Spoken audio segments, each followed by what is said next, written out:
तारीख के औराक गवाह हैं कि जब बातिल अपनी हदें पार करता है तो हक का परचम बुलंद करने के लिए अल्लाह रब्बुल इज़्ज़त अपने चुने हुए बंदों को मैदान में उतारता है। ऐसे ही एक पेशगोई जो लब्बे रिसालत में आप सल्लल्लाहु अलैहि वसल्लम से निकली ग़ज़वा हिंद के नाम से जानी जाती है।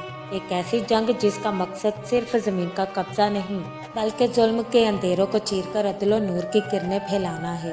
ये वो मार्का है जिसकी खुशखबरी खुद नबी करीम सल्लल्लाहु अलैहि वसल्लम ने दी और फरमाया कि मेरी उम्मत के कुछ लोग हिंदुस्तान से जहाद करेंगे और अल्लाह ताला उन्हें फतह अता फरमाएगा। नबी करीम सल्लल्लाहु अलैहि वसल्लम ने फरमाया, दो गिरोह ऐसे हैं मेरी उम्मत में जिन्हें अल्लाह ने दोज़ख की आग से बचा लिया है। एक वो जो हिंद पर हमला करेगा और दूसरा जो ईसा इब्ने मरियम के साथ होगा। एक और हदीस में आता है कि नबी करीम सल्लल्लाहु अलैहि वसल्लम ने फरमाया, मेरी उम्मत में एक लश्कर हिंद पर चढ़ाई करेगा, अल्लाह ताला उन्हें फतह अता फरमाएगा और वो वहाँ के बादशाहों को जंजीरों में जकड़ कर लाएंगे और अल्लाह ताला उनके गुनाहों को माफ़ फरमा देगा। ये वो लश्कर होगा जो ना दुनिया की मोहब्बत में झुकेगा और ना ही शहादत से पीछे हटेगा। ईमान, गैरत और कुर्बानी उनका शार होगा और वो दिन हिंद की तारीख का फैसला कुन दिन होगा जहाँ हक गालिब और बातिल रुसवा होगा। जैसे कि सूरह हज में अल्लाह ताला फरमाते हैं, और यकीनन अल्लाह ज़रूर मदद फरमाएगा उसकी जो उसके दिन की मदद करे, बेशक अल्लाह कुव्वत वाला गालिब है।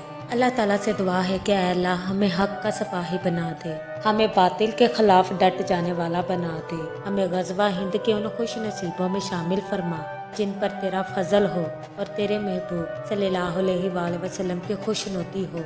ऐ रब्बे कायनात, हमें शहादत की वो अजीम नेमत अता फरमा जो तेरे अर्श को हिला देती है। आमीन या रब्बुल आलमीन। क्या आप जानते हैं उस मुक़द्दस सरज़मीन के बारे में जहाँ अंबिया ने सजदे किए, जहाँ से नबी करीम सल्लल्लाहु अलैहि वसल्लम ने आसमानों का सफ़र शुरू किया और जिसे कुरान ने बार बार याद फरमाया। ये वही मुकाम है मस्जिद अक्सा जो सिर्फ एक इमारत नहीं बल्कि ईमान, तारीख और बरकतों का मरकज है। आए दिल की गहराइयों से जानते हैं उस मस्जिद की हकीकत जिसे जानकर आपका दिल भी लर्ज उठेगा।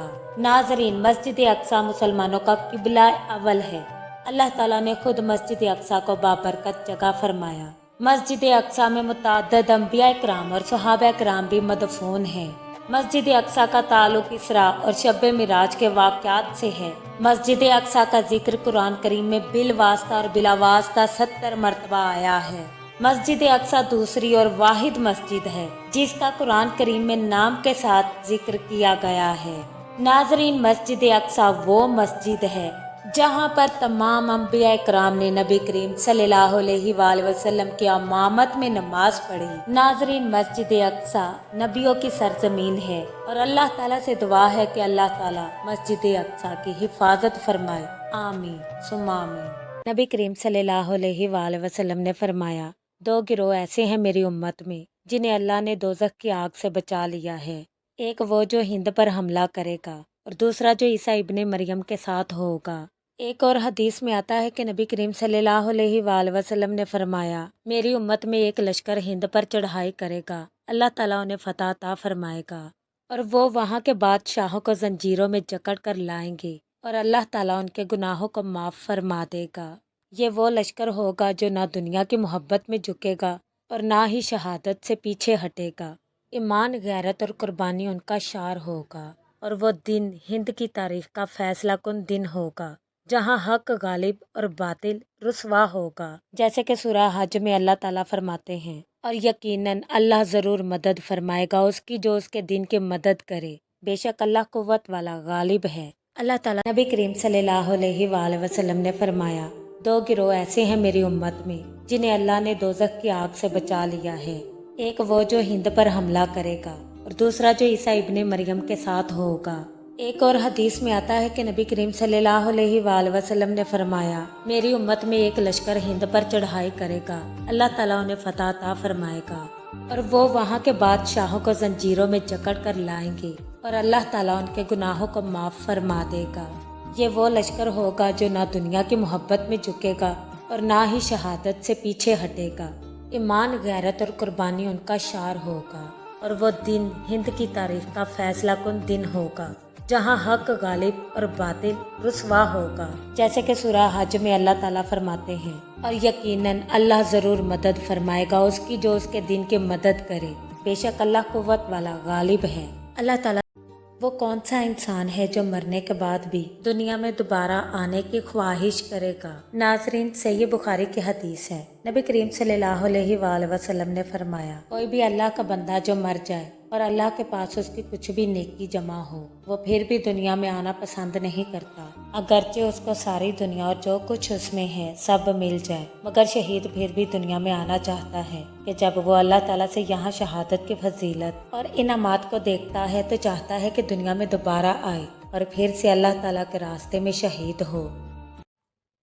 ناظرین، ایک مرتبہ حضرت علی رضی اللہ تعالیٰ عنہ مسجد میں عبادت میں مشغول تھے کہ اچانک ایک عجیب و غریب شکل والا جن آیا۔ اس نے عرض کیا، اے علی ابن ابی طالب، میرے قبیلے کے کئی افراد سخت بیمار ہیں اور کوئی بھی ان کا علاج نہیں کر سکتا، صرف آپ ہی ہماری مدد کر سکتے ہیں۔ حضرت علی رضی اللہ تعالیٰ عنہ نے ارشاد فرمایا، مجھے ان کے پاس لے چلو، لیکن یاد رکھو شفا صرف اللہ کے حکم سے ہوگی۔ جن حضرت علی رضی اللہ تعالیٰ عنہ کو ایک تاریک راستے سے اپنے قبیلے میں لے گیا۔ وہاں بے شمار جن بیمار پڑے تھے۔ حضرت علی رضی اللہ تعالیٰ عنہ نے ان پر سورہ فاتحہ اور سورۃ الاخلاص پڑھ کر دم کیا۔ اللہ تعالیٰ کے حکم سے سب جن صحت یاب ہو گئے۔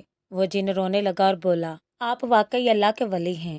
حضرت علی رضی اللہ تعالیٰ عنہ فرمانے لگے، میں صرف اللہ تعالیٰ کا بندہ ہوں، شفا دینا صرف اللہ تعالیٰ کا کام ہے۔ ناظرین، جو اللہ تعالیٰ پر کامل یقین رکھتا ہے اس کی مدد کے لیے اللہ غیبی مخلوقات کو بھی مسخر کر دیتا ہے۔ ناظرین، جنوں کی پوری بستی نے حضرت علی رضی اللہ تعالیٰ عنہ کے ہاتھ پر بیعت کی اور وہ جن مسلمان ہو گئے۔ ناظرین، ویڈیو کو لائک، شیئر اور چینل کو سبسکرائب ضرور کر لیں۔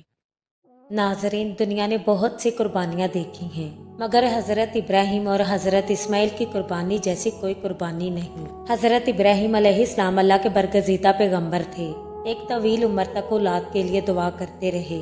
آخر کار بڑھاپے میں اللہ تعالیٰ نے انہیں حضرت اسماعیل علیہ السلام جیسا نیک بیٹا عطا فرمایا۔ جب اسماعیل علیہ السلام جوانی کی دہلیز پر قدم رکھ چکے تو ایک رات حضرت ابراہیم علیہ السلام نے خواب دیکھا کہ وہ اپنے بیٹے کو اللہ کی راہ میں قربان کر رہے ہیں۔ یہ کوئی معمولی آزمائش نہ تھی، بلکہ محبت، عطایت اور قربانی کا عظیم امتحان تھا۔ حضرت ابراہیم نے اپنے بیٹے کو بلا کر خواب سنایا۔